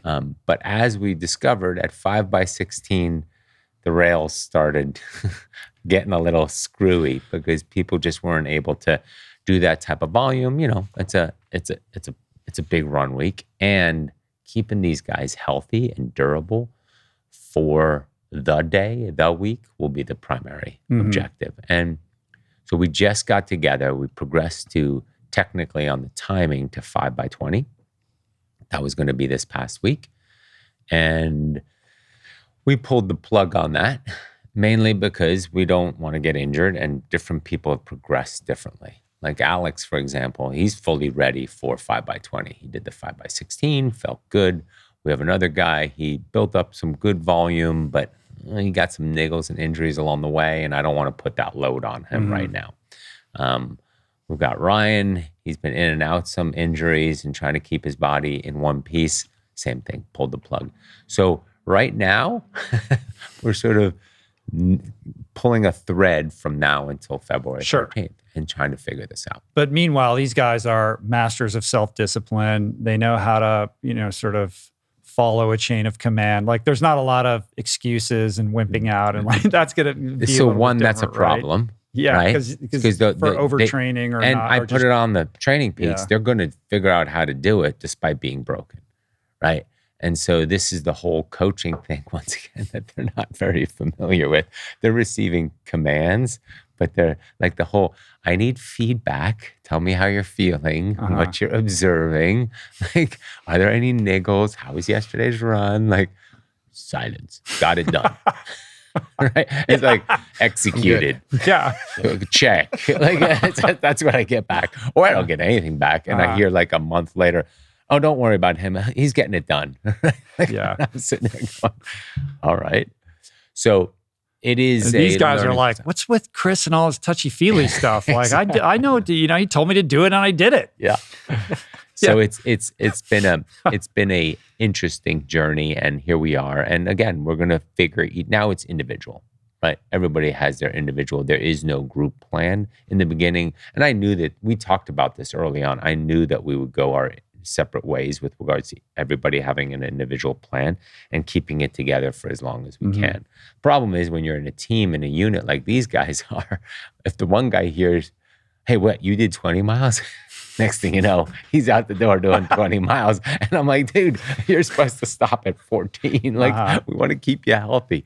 So it's been fun in that respect of just giving them a hard time. But there is I'm concerned, not in a negative way, but I'm concerned and paying attention that, hey, we've got 10 weeks to go till we fly to Dallas. And I need you guys to sort of, now we're in the dirty part. And everybody needs to go their separate ways with regards to, this is your training plan, this is your training plan, and let's stick to it. Yeah, and with a puzzle this complex, the chances of it going completely smoothly are pretty low, right? Like there's going to be obstacles and shit's going to get fucked up and not go correctly. But you guys know, I mean, you guys are masters of navigating that kind of thing, right? Yeah, I mean, and I'll answer into this part because Alex even asked me the other day with regards to like how you feel about the team. And, they know their world, but getting into this space of just being that exhausted and broken down and from a physical activity like this and just going to have to run 26.2 miles the next day, even letting go and walking some of it, right? We just got to execute. There's going to be so many dynamics in this that because I don't know them in past experience of doing an event like this, I'm more worried of like, how that shit's going to hit the fan, right? Yeah. I know that they'll be fine and they'll bond and they'll be like, yeah, isn't this hilarious? Like, my femur's broken, but look, hey, it's pretty funny. Like, I don't want that. I don't want that, right? So there's my nerves, right? Like, my conversations with, whether it's at home or with Alex, is like, you guys, I'm very nervous because I want you guys to have this positive experience, this amazing experience, versus go through misery for 4 or 5 days. So, is there anything particular that you guys are like top of mind, worried about, or what's the one thing that is waking you up in the middle of the night about the whole thing? I know what you're going to say already. The next Training Peaks that comes in tomorrow always comes in at 6 p.m. I'm like, I saw that email. I'm going to just check that later. So the big thing for me when I started to put this team together is I knew that I needed experts, but I wanted them to have good attitudes. That was the biggest thing for me. It's like, great, I know a ton of experts in different genres, but you got to have a good attitude. And so that's why I chose the individuals on the team, because I know it's going to get hard. 2014 or 15, I did a 100-mile run, and you hit those walls where you just hate, or at least I did. I hated, like, from mile 65 to 80, I was in this terrible wall, and it was just so miserable, and I didn't have positive attitude always around me. It made it even worse. And so I know that we're going to hit these walls. Going through Hell Week and SEAL training, it's 5.5 days we were up just getting crushed the whole time. And so you've got the positive side of the house where there's people that want to be there that are just like in the psychopaths that are laughing at you with the femur exploded out of their leg, and they're just like, this is awesome, and they're holding it like it could be a war game or something like that. And then there's the ones who quit. So for me, like he said, it's keeping myself durable enough. Mentally, I know that I can do something like this if I were forced to do it or tasked to do it. But physically, will my body hold up? Because again, we're not trying to prove to ourselves that we're you guys, that we're these awesome athletes. We're trying to prove that a normal human being like myself can do this, so you can too. Right. But you're not a normal human being. I mean, I don't good or think bad. I'm with you. I don't think he's Navy SEAL. I don't think he's a normal human. But I'm not an ultra distance runner. I get that part. I get that part. I get that part. Well, maybe that's a good opportunity to ask you guys about, the experience of being in the armed forces, being part of special forces. There is, now we're in a culture where there's a lot of books out there. There's a lot of kind of internet influencer, podcaster type people. Like, we know a lot more about what that experience is like. But I think the normal person also projects an idea of what that experience is all about that probably doesn't exactly match the reality of it. Like, how do you, kind of characterize, like, how do you think about that experience and how people might, sort of get it wrong or have a different wrong-headed idea about what it was all about for you guys? I mean, I talked to a lot of kids that want to go on the program, and I specifically talked to them about SEAL training because I don't know anything else. And I asked them why they want to be a SEAL. And I there's not a perfect answer, but I want to see where their mind's at, because I didn't know anything about being a SEAL when I went in. I knew about being a student in training. That's what we could see publicly. But 90% of the job is either miserable or it's boring. So it's that 10% that's just absolutely amazing that drives you to continue to do it all the time. And it's the people that really make it worthwhile.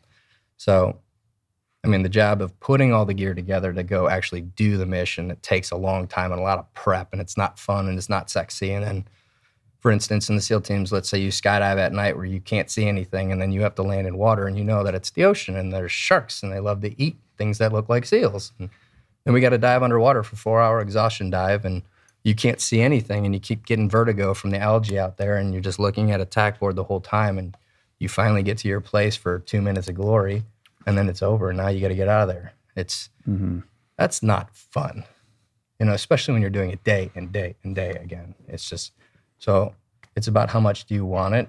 And for me, there's a huge misconception. And they also think that we're just these unbelievably unique people. And I don't believe that. And I think it's that you either have to be super stubborn to get through the training, or you have to want it so bad. And that's something I don't think people give themselves enough credit for.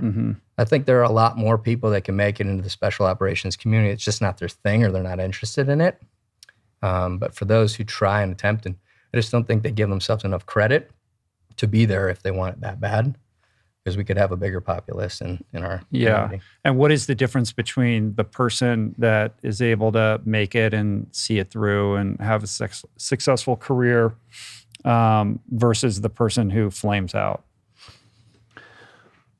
I think the big thing is like not setting your aperture on what you're trying to complete close enough. You know, it's not, I'm joining the military and 20 years from now, I'm going to be in this perfect unit doing this perfect job, looking like this perfect special operator.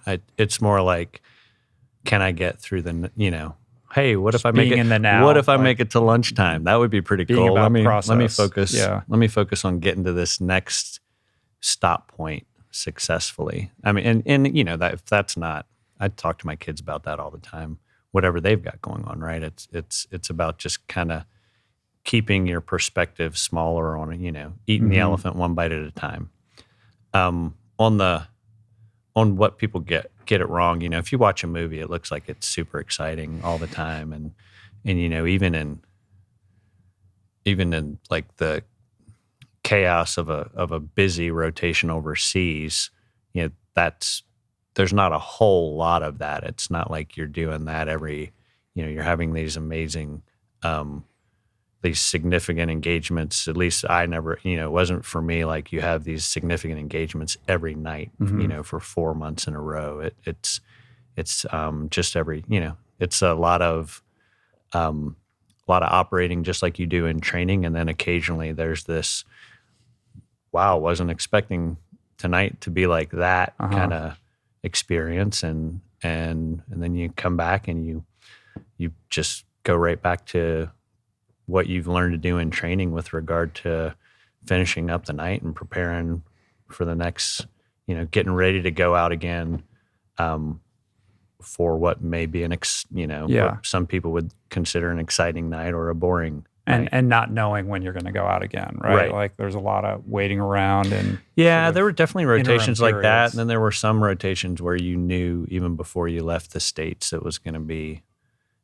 going to be a super busy rotation. But the training is there's not this magic where it's like, well, when you get to this level, like what's tell me the secret. And the secret is there's no secret. It's like, hey, the stuff you learned from day one, just keep getting better at it. Shoot, move, communicate. Get better at it to the point of being a master. And like, hey, I used to be able to shoot a gun really good and, laying in this one position to now I can do it, moving through three-dimensional target with three-dimensional environment with targets, who knows where, and successfully finish that type of training. There is no magic. It's just getting better at the basics. And Chris, is there anything qualitatively different about working with these guys or these types of guys that you've seen and learned from that distinguishes them from the other just sort of civilian endurance athletes? No, actually, they're humans. They're humans like everybody else. They have a desired outcome. They're looking to achieve a goal, a pretty audacious goal, and it's out of their comfort zone. But overall, the human side and who they are comes forward, and you're dealing with the same sort of versions of humans. I mean, the only thing is and that's maybe a mistake. You make assumptions of, oh, well, they're mentally this, or they're not going to quit on this. And that might be true, but you can't necessarily assume that on everything. You got to treat them just like any other athlete, because they're breakable too, right? And they can overtrain too, and so forth. We have a sort of a tradition here on the podcast that we kick off January with some special forces guys. We've done this a number of times. And because I have you guys here, I think it would be cool to talk a little bit about habit change, because that just happens to be on everyone's mind at the beginning of January when people are thinking about their goals, their dreams, their aspirations, their New Year's resolutions, what they want this new year to look like. overcoming, past bad habits and replacing them with healthier ones. How do you think about goal setting and habit change? Like, what practices have worked for you, which ones haven't, and what are some kind of words of wisdom that you can impart to that person who's trying to put the pieces together to create something different and more exceptional than their previous lived experience? There's a lot there. This next year is going to be different for me because I'm still going to be focused on getting through this one. So I'm going to be very focused in training peaks. But ultimately, I think for me, because I've done this 2022 as a self-reflection. Am I happy and do I love myself? That was my biggest thing. And so for me, I would say instead of focusing on, okay, what are the new objectives for the year, it would be like more internally. How can I actually focus on myself to make myself feel much better? How can I love myself again and be human and be happy again? Mm-hmm. Then I can start to project all the cool things I'm going to do, because if you love yourself, everything else is easy. So that's something I had to do and take a deep look in. And it's not easy, but it very well may be the hardest thing, but the best thing you can do for yourself. How about you, Alex? I like the, I think there's never a better time than right now to have a habit change that's for the positive, right? With the people I work with and with myself, I try to, I used to, if I lost my window to go to the gym for this perfect workout, I just wouldn't go at all. And I've realized that, as a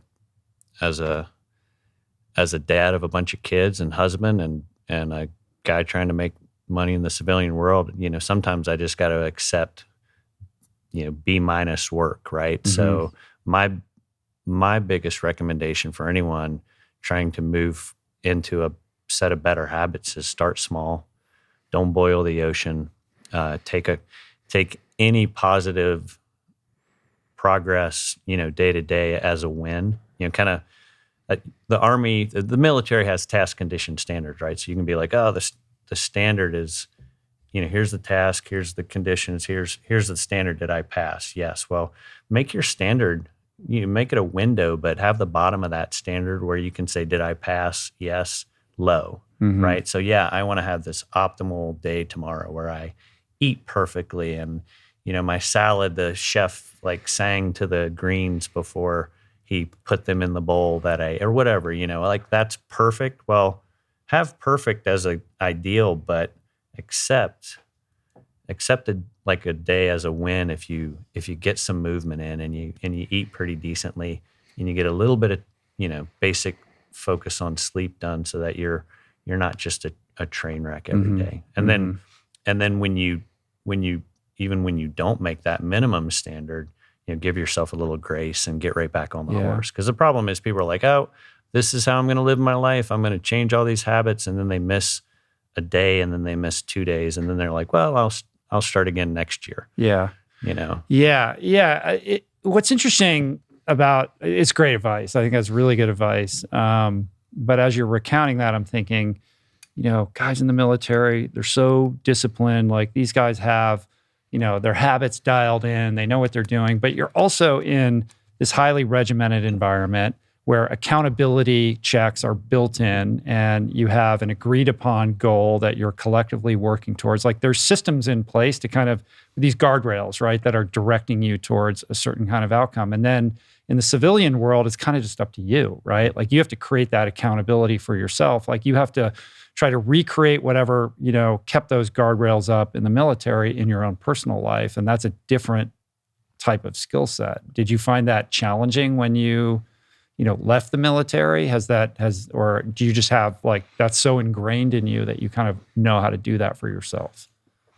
I mean, for me, I saw it right away that people around me weren't operating at a standard that I would have felt was sufficient, but it didn't change how I operated.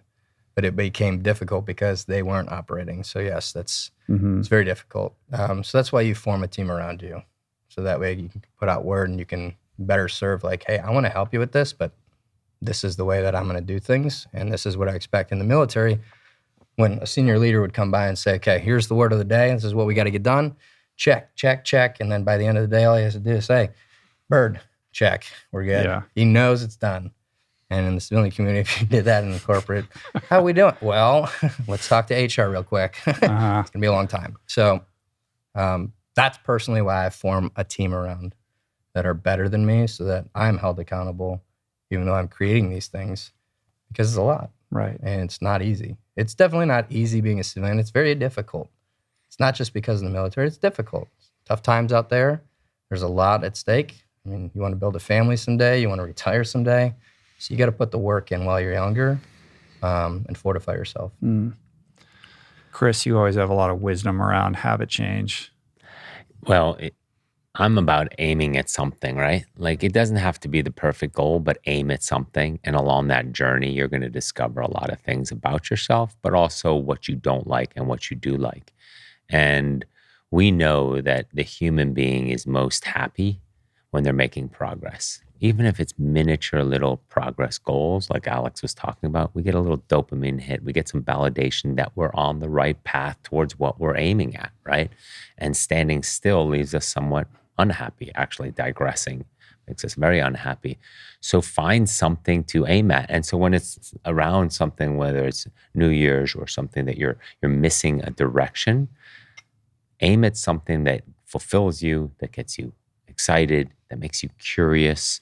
And from there, start taking small steps and actions. And again, it's the small things that we keep saying that keep adding up. And everybody that I talk to is, when we come up with adventures, with a lot of athletes that I work with, they ask me, well, what should I do? What's the adventure I should take on? What do you think I should do next? And it's more diving into what they're curious about or what invigorates them or wonder what they've always wondered, I wonder if I can do that. And if there's a string to pull there, that's the direction to start heading in. Because then you're satisfying a deeper need, curiosity, a deeper why, and that's fun. There is something magical and mystical about what happens when you just string a few sort of actions together that are self-esteem building or moving you towards a certain goal, even if they're super tiny, right? Like you create this momentum. And that momentum builds, suddenly you're more enthusiastic about taking that next step than you were one step prior because you did these two. It could be tiny. It could be like, I brushed my teeth, in the, whatever it is that you're struggling with. And then you do that. It's like, this idea of self-esteem is a function of doing esteemable acts. And those esteemable acts can be on behalf of yourself, right? And when they're small, but those things they really build in this compounding kind of way that can really redirect your life. So it is really important to start small. It's that idea of Atomic Habits, right? That James Clear book. But it's also about those looking back, right? If you do those small things, you look back and you go, man, I've come pretty far, even in a short time, because I've strung those little things together. And I think that's also an accelerator to where you want to go. Right. There's one thing pulling you to, or you're aiming for, but you're also moving away from something, and you combine those two motivations, that's a pretty powerful tool, meaning I no longer want to be this person, whether that's in a health way or in a personal way or in a career way, and you're moving towards something you're striving towards or you're aiming towards, that's pulling you, that's pushing you away. Now you have double momentum. And when you're in that sweet spot and you've identified that you can do both, it helps you on days when you're not that excited to move in that direction. Yeah. But you're reminded, I no longer want to be that version of myself. So it gives you that little bump that you're talking about, that little extra step forward. Yeah. I think that to Ryan's point, it begins with that first question, which is how do you feel about yourself on the inside, right? Are you happy with who you are? And if you're not, it is reflecting upon, the past, who have I been in the past? And how do I want to show up in the future as a solvent to that notion of I don't feel good about who I am right now. And that's an exploration of your values, right? You have to be clear on your values, because your values paint the portrait of the person you aspire to be. How well are you living up to these values that you feel are important, right? And then dissecting that into actions that you can take that will move you towards that more aspirational version of yourself that is living up to that value set that fundamentally you feel is important and a reflection of the person that you want to be. And it's dynamic, right? It's constantly moving where you're with regards to your values, right? And who I don't want to be and who I do want to be. And so there's that's constantly sort of in this little flux state. And so if you're kicking that forward a little bit, I think that's when you're also finding it easier to do the hard things. Yeah. And that idea that if you're not feeling good about who you are, it's probably because there's tension between, how you're showing up in the world and how you wish you were showing up in the world, right? Mm-hmm. That makes you feel like shit, and then you beat yourself up and you go down that shame spiral of, making the second mistake that compounds in the negative direction. Well, that's especially when you think of New Year, right? We create those expectations. We created that story of who we want to be. Which is just a story. Exactly. And so then we're stuck and we give ourselves a hard time for something we created that no one else is giving you a hard time. Yeah. And so the hardest judge is on ourselves. And so that's why I talk to a lot of athletes too. It's like, wait a moment. You set that expectation to do X time or do X distance or take on X goal. Like, we can modify that. Like, well, I gave my word. Okay, that's a very important thing, and it's meaningful to a lot of people that they gave their word. But you can still move towards that by sort of creating a little bit more leeway around that expectation. You still can achieve it, but give yourself maybe a different timeline or give yourself some, a different path towards it. But expectations are hard drivers of how we judge ourselves. And that's one of the nice things about this project. We have no expectations on how we're going to do it. We just know we are going to do it. Right? It's not like, am I going to run a 3:30 marathon, everyone? No. In the Antarctic, we're going to absolutely not. Yeah. We're going to be walking a lot of this in the snow, right? So it is what it is, and you're just going to achieve your outcomes, and don't judge yourself on the expectations you created for yourself. Yeah. The other really important piece there is sustainability, right? So we all know people set these New Year's resolutions and, 2 weeks, 2 months, 3 months, whatever, flame out, here we are again. I said I was going to, go to the gym every day or whatever it is, and it's unsustainable and they lose interest or they miss a day and do that thing you were talking about where it's just like you throw the baby out with bathwater. Well, I can't do it. And so I'm giving up altogether. So how do you think about and communicate around this notion of sustainability to create these habits and practices that, can serve you long term? Because it's not about what you're going to do over the next 2 months. It's like, where are you going to be next January and beyond? Yeah, I think something that some people,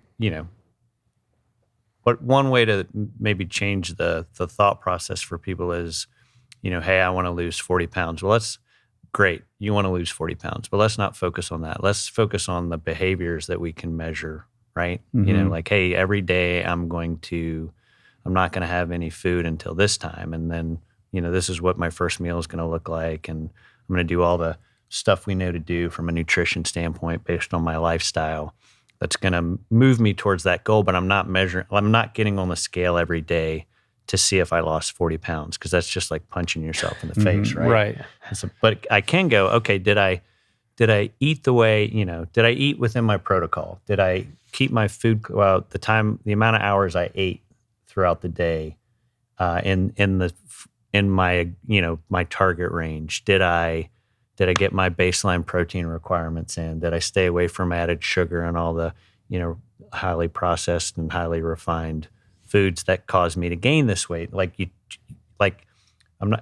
have this goal, but I'm going to keep track of my behaviors and measure those and base success on that. And maybe not even set losing 40 pounds as the goal, but set living your life as a healthy person as the goal, where the 40 pounds comes off as a byproduct of the goal of, adhering to the habits that a healthy person would, because being a healthy person is a value that, I want to manifest in my own life. Well, that's an identity question too, right? 40 pounds is a projection, whereas I want to be the type of person who is active or who is leaner or healthier. Now you have a wider runway to achieve that. You're your goals along the way, your mini objectives, and how you're progressing towards that give you a lot more leeway from a sustainability standpoint versus, oh, I've only lost 2 pounds in the last month. Well, that's disappointing. But if you're sort of saying, well, I am already living out the lifestyle of somebody who I'm looking to become, who eats healthier, who's more active, who gets a lot of sleep, and who cares about how they're caring for their body and their health and wellness, now you're already that identity. And along the way, you're going to get those benefits. I'm the type of person who, well, I can do that. I can do that in 2 minutes from now. Walking out this door, I can be the type of person who lives like that. And now it's just, all right, that's already who I am. It's non-negotiable. It's an identity of mine, and I can be that person. The other thing I always look at is, how am I progressing from yesterday? It's those mini steps. Like, maybe I didn't eat perfectly. Maybe I didn't do that workout, but I thought about it and I took care of myself in other ways. So I'm a little bit better than yesterday. And again, I'm moving towards, I'm the type of person who, because then now we're dealing with identity versus judgment. Why do you think most people abandon their New Year's resolutions? Oh, I was like, you for whoever wants to chime in on that. I'll jump in there because they don't, because it's the end of the year. They're probably eating the worst they eat most, of the whole year. They're probably already not going treating January themselves the right way. If I had to think about, we're as busy as we ever are, it seems like, as a family. So, I'm as busy as I'm ever going to be, and I'm going to make this. I'm not even going to take time to think about my New Year's resolution and actual execution. I'm just going to throw it out there. And then, January 1st, you're like, what was it? Yeah, that's stupid. It's a weird time too, because everything in my DNA is telling me to, hibernate and go under the covers. Like, it gets dark early. I don't have the energy that I have in the summertime. Like, we're sort of programmed for this time of year to like slow down and kind of stop doing things. And yet it's the time of year where we have more social obligations and expectations around holidays and all this kind of pressure on top of it that like, it's like, this is not the time of the year that I want to do these things, Or throw big goals at myself. Right? Big goal. Yeah. Like, I want to sleep and exactly. gather the chestnuts.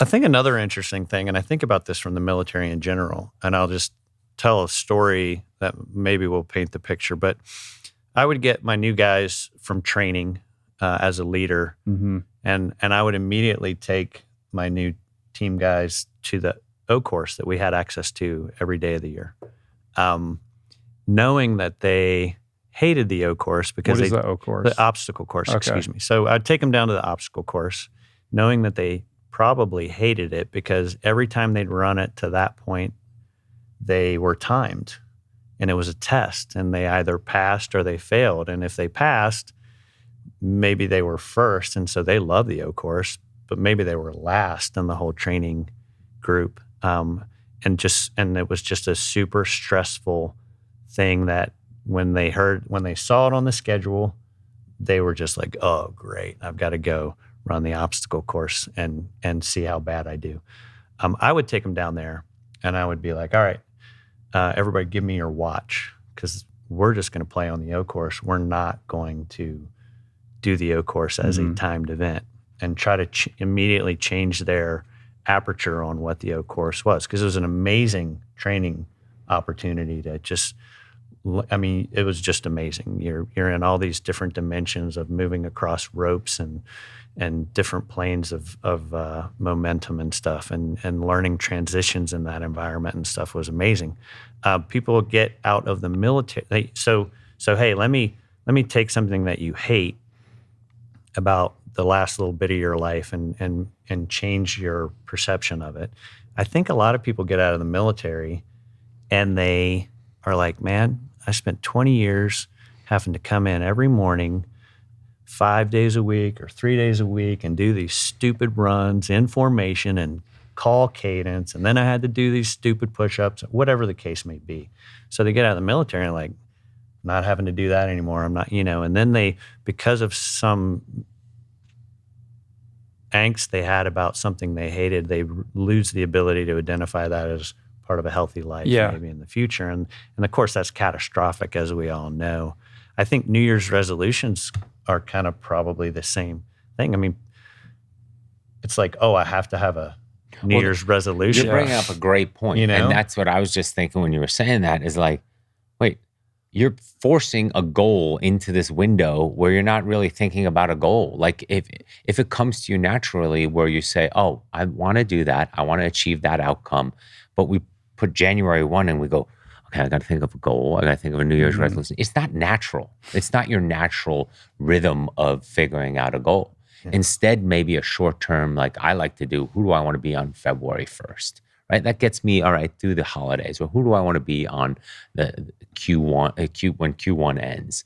So that now I'm just thinking for the next 12 weeks versus this whole annual thing where even you have to sit down and think about your year and reflect on your past year. That's overwhelming to me. And I live in the goal space. And it's fabricated and artificial. Like, and you feel this pressure, like you have to come up with this. So then how are you going to stick to that? Right? You're not going to stick to that. Now, but if you say, I want to be in 6 months somebody who looks like this, okay, well, why? Well, that's because X, Y, Z, I'm going on vacation. I'd like to look good. It means a lot to me. Whether that should be something that means a lot to you or not is a totally different question. It's more, if it's important to you, good. Now we have a goal that's important to you. We have a timeline, and we can gradually start moving to it. But this whole forcing a square peg in a round hole just because it's January 1, right, seems like doom for failure in the first place. And to Alex's point, how can we reframe or tell a new story around the pursuit of hard things so that it's more like play or fun than regimented in this artificial kind of performance construct, right? Like remove the timing. Especially like as we're getting older, right? Who gives a fuck? Like, come on, like, can we just do this for the joy of it? Yeah. And be nourished through community and the collective pursuit of doing hard things, as opposed to qualifying for X, Y, or Z, or meeting some kind of artificial performance goal that we may or may not achieve. And if we don't, we feel less than about ourselves, when honestly, it doesn't really matter. As long as we're staying healthy and progressing forward so that we feel good about ourselves. Nourishing ourselves. That's the part. Sure. If you can figure out a New Year's resolution where you're nourishing your soul and yourself from a physical standpoint in a positive way, it's going to be so much easier. Yeah. That should be our word, nourishing. Nourishing. There you go. All right. Well, for this 7X insanity, are you feeling the pressure, Chris, to keep this thing on the rails? Yeah, I am. You guys are look at these guys. They're like, wait a moment. He's worried. Yeah, I know. I'm stressed out. Are you? I did see on the Instagram account, though, there's this woman, Katie Hernandez, who's going to do a mile in a bomb suit. Like, tell me about that. I want to hear a little bit about that. She's officer EOD, which is explosive ordnance disposal. So she's a bomb tech. They're the psychos. They're the ones who take bombs apart. We like to blow stuff up. They like to take the stuff apart. So she's awesome. She's a world record holder in doing a mile in the bomb suit, the fastest. Bomb suit can weigh anywhere from 90 to 150 pounds. Wow. So she is an awesome, awesome person. She's a great human being, good attitude, and she really wants to challenge herself, continue to challenge herself. So she's raising money for this cause, and as a function of that, instead of her doing the marathons, she's going to go a mile in each. 1 mile in each of them. She won't be cold in Antarctica. Yeah, I don't know. Yeah, she was right? I'm thinking of like Jeremy Renner and the bomb suit in the movie, of course. 100. I didn't realize it was that heavy. Yeah, you imagine a bomb going off. You want something to protect you. Sure. It probably won't do the job, but I think their running joke is that if you mess up, you'll never know. So right, I guess that keeps them at peace. They'll all be in one spot if they mess up. Right. The bomb suit's not really saving you. No, but after she's done with it and I get out of the plunge, I'm jumping right in that thing. Well, I'm really excited about this for you guys. I can't wait. Are we going to be able to kind of watch it in real time on the internet somehow? Like how can people support what you guys are doing? What are some of the, charities that you're supporting? Where do you want to direct people so that they can, stay up to speed with everything that's going on? Well, I appreciate that. So it's 7x.project. You can follow it on social media. And AmericanExtreme.com is our website. We'll be giving updates, and we will be doing live segments, and we will be putting everything online at AmericanExtreme.com. And we'll continually blast social media through this event. Yeah, cool. There's going to be news coverage and all the jazz with it. And then we are going to build this into something that people from any genre can come and participate in after. Right. And what are some of the nonprofits that you guys are supporting? So we focused on a plethora of different organizations. We didn't want to double tap. So they could be anything from mental health related to physical ailments, so injury, Gold Star families, helping veterans transition. They're all veteran and first responder focused, and not just American, but elsewhere. So every one of our charities is up on AmericanExtreme.com. We have 14 organizations globally. Yeah, we'll link that up in the show notes. I saw that, like the beneficiaries, that page, right? That's I think correct. that's what it is, right? Yeah. Final thoughts. How you feeling? I feel pretty good. I mean, again, once you get the professional in and he's telling you what to do and you're able to execute it, and knowing that it's more to task, not to time. Yeah. I think it's going to be a hoot, and it's going to be the hardest. In some ways, it's already the hardest thing I've ever done, just because of the hours of training requirement, et cetera, and plan this out over the next few months. It's going to be awesome. Lots of Murphys. I'm sure we're going to have lots of, we weren't expecting that to happen. But yeah, I think it's going to be very exciting in a run a marathon every day kind of way. So we're recording this in early December. This will go up at the beginning of January, and then the event kicks off in late February, February 23rd. Is that right? February? Mid-February. Mid-February? February 13th is where we're congregating. And Yep. February 16th is actually when we'll be out in Cape Town to get ready to go. And if people are listening and they live in one of those respective regions, can they come out and be boots on the ground to support you guys or run alongside you or any of that kind of thing? Like, what happens if, people are listening, they're in London and they want to, watch this all go down when you guys are there? Bring it on. Share it with your friends. Tell everybody. Tell the queen. Or the king now. Tell everybody. And we do have a few seats You got to available. figure out this London Bridge thing, man. You got to jump off the bridge. So to his point of he's feeling good, I'm the opposite because I'm also on the logistical side of the house. So we're still in all the planning. So there's a lot to still accomplish.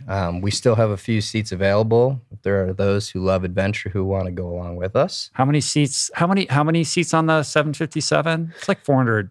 It's 400 people. We're right? only- I think it's an Airbus, actually. It's is an the last Airbus. profile. Yeah, So it's it's a an Airbus. wide body aircraft. It's going to have more way more seats than we need, and we'll actually turn part of the aircraft into more of a recovery lounge. Yeah, I mean, are you going to have? You want to sleep, right? So you're not going to Right. sleep in With beds. normal airplane seats, No, right? we'll have a whole athlete section of, hopefully even some soft side hyperbaric chambers and stuff like that in the back to do a little bit of recovery work in. But the other interesting thing from an admin point is for every seat, like for every X amount of seats you keep on the aircraft, you have to have a stewardess just due to regulatory Flight attendant. requirements. Flight attendant. Excuse me, flight attendant. Sorry, wrong word there. But so we're trying to, like, from an admin standpoint, as I listen to all of those calls occasionally, there's even those issues of trying to really be precise with how we keep the aircraft set up. Sure. But as a wide body, I think, over 400 seats would potentially be the capacity. I can't help but think when in talking about like customizing an Airbus for an endurance adventure, I'm like looking at your all-day running company hat, and I'm like, we got to get Jesse Itzler to just buy this plane when this thing is over. Call it the all-day running company. We're gonna put a sauna in the Airbus. back. And We'll just put a sauna put in the sauna back. and cold plunge, and plunge. it'll just go from 1:29:029 to the next. To the next all-day running event. Exactly. I think there's an outcome there. Yeah, paging Jesse Itzler on that. Exactly.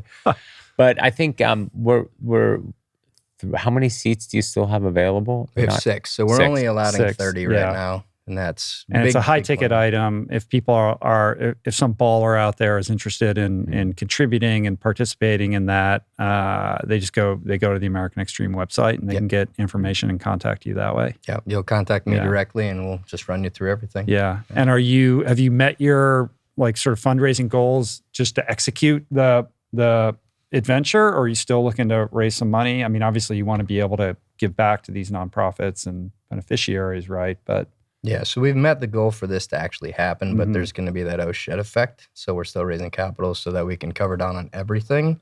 And then how we're splicing this is 100% of the net proceeds from the documentary and the manual that's sold go to these charities in perpetuity. So it'll be that everlasting gobstopper for them to continue to fund them. cool. Yeah. Right on, man. Final thoughts, Chris? Well, I've never done something like this before, so I'm pretty. Nobody has. That's true, but it's I'm doing the scariest thing I've ever done, which is jumping out of a plane. Mm-hmm. It's one of those things where I've always said, you know what, not for me, and so I'm happy to go to the edge of my comfort zone a little bit. But yeah, it's going to be an adventure for sure. And final thoughts would be, I just want to get back on boots on the ground in Dallas. Everybody's safe, healthy, had the experience of a lifetime, and then I can sort of exhale. Yeah, cool. Final thing, you mentioned you're putting together this manual, which I think is great. Like, is there an ETA on wrapping that up and making that available, or is that TBD on the website? It is TBD on the website, but 2023, Yeah. having it completed. And we're not sure on when we're going to debut it, but we're going to get to work on it pretty soon. Cool. Yep. Well, I appreciate you guys. This is in addition to just being an epic adventure that you guys are about to embark upon, the broader mission of addressing veteran rights and just mental health issues at large, in this very strange and kind of difficult time that we live in, where a lot of people are suffering unnecessarily, is really important work. And I applaud you for that. And wish you guys well. I'm at your service. If there's anything I can do to support you or help you guys out, please hit me up. Thank you. Can't wait to hear about Thanks it. for having us. Yeah, absolutely. Cool. All Here right. we are. We did it. We did it. Good. Happy New Year, everybody. Happy New Year. Happy New Year. Right on.